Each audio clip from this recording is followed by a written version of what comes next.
ओम प्रणाम एवं पुनः स्वागत है आपके ऋषि संतों की श्रृंखला में। आज जिस संत का हम विषय में चर्चा करेंगे उनका नाम है रामानुज आचार्य।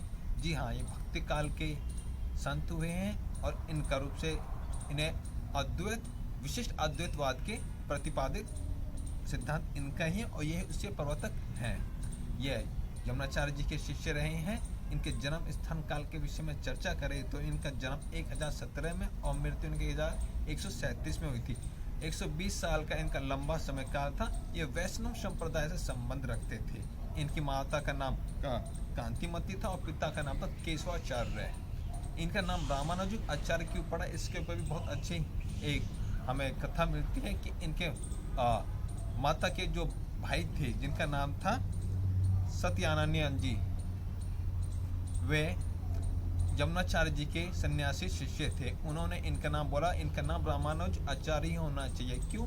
रामानुज आचार्य का संधि विच्छेद करते हैं तो हमें यह प्राप्त होता है कि राम प्लस अनुज, अनुज को दो भागों में विभाजित करें तो अनु प्लस जा। अनु मतलब पीछा करना, जा माने चलना, अर्थात जो राम का अनुयायी हो, जो उसका पीछा करता हो। अर्थात इनको राम का लक्ष्मण का अवतरित रूप भी माना जाता था।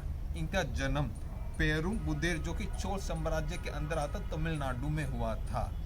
जब ये छोटे थे तो अपने गुरुकुल में ही शिक्षा अध्ययन के लिए गए तो इनके गुरु का नाम था यादवाचार्य। यादवाचार्य जी का इन्होंने कई बार विरोध किया था क्योंकि वह अद्वैतवाद को मानते थे और ये उनका पहले व्यक्ति थे जिन्होंने आदि शंकराचार्य द्वारा प्रतिपादित अद्वैतवाद का खंडन या उसका विरोध किया था।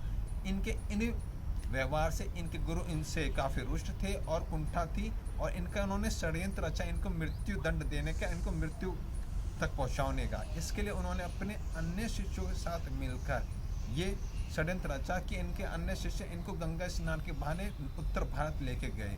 परंतु इनके चचेरे भाई गोविंद को ये षड्यंत्र के बारे में पता चल गया। उन्होंने ये सूचना उनको सूचित कर दी। तब वे यहाँ से गंगा स्नान से पहले ही वापसी अपने स्थान की तरफ चलने लगे। बीच में इनको जंगल मिला, जंगल से जाते हुए भटक गए। तब वहाँ जाके इनको शिकारी और उनकी धर्मपत्नी मिली जिन्होंने इनकी सहायता करी जंगल से इनको इनके गांव तक पहुँचाने की। पर इन्हें बड़ा आश्चर्य हुआ कि मात्र 3 दिन में अपने गाँव कैसे पहुँच गए।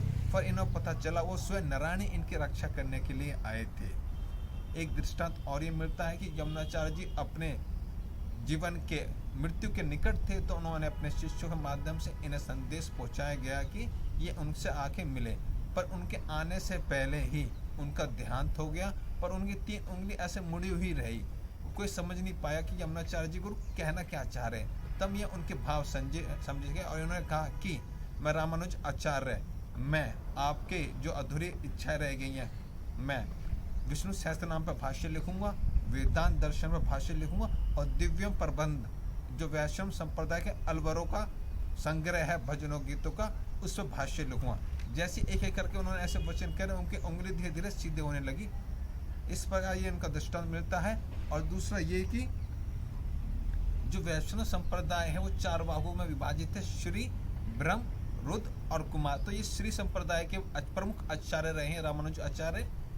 इनकी जो विशेष कार्य वो इस प्रकार है: वेदांत संग्रम, श्री भाष्यम, गीता भाष्यम, वेदांत पीदम, वेदांत सारनम, सरम गद्यम, श्री रंगगंध्यम। इनकी जो मृत्यु हुई थी वो इनकी मृत्यु हुई थी श्री रंगनम में। आज के ऋषि के विषय में इतना ही। शेष मिलते आपसे एक अन्य ऋषि के